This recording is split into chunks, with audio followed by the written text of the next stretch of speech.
بسم اللہ الرحمن الرحیم۔ السلام علیکم۔ ایک مرتبہ حضرت محمد صلی اللہ علیہ وسلم کے زمانے میں سورج گرہن ہو گیا۔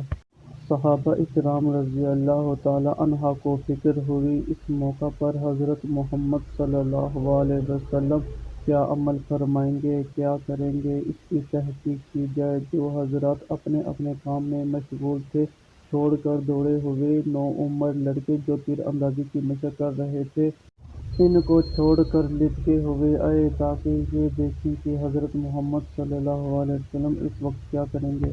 حضرت محمد صلی اللہ علیہ وسلم نے 2 رکعت کسوف کی نماز کی پڑھی جو اتنی لمبی تھی کہ لوگ غش کھا کر گرنے لگے۔ نماز میں حضرت محمد صلی اللہ علیہ وسلم روتے تھے اور فرماتے تھے، اے رب، کیا آپ نے مجھ سے اس کا وعدہ نہیں فرما رکھا؟ اپنے ان لوگوں کو میرے موجود ہوتے ہوئے عذاب نہ فرمائیں گے اور ایسی حالت میں بھی عذاب نہ فرمائیں گے کہ وہ لوگ استغفار کرتے رہیں۔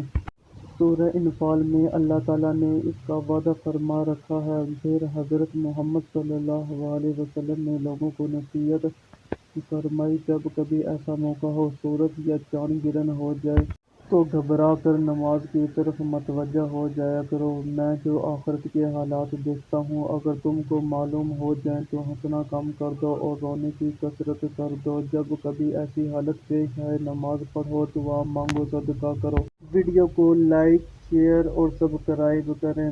شکریہ۔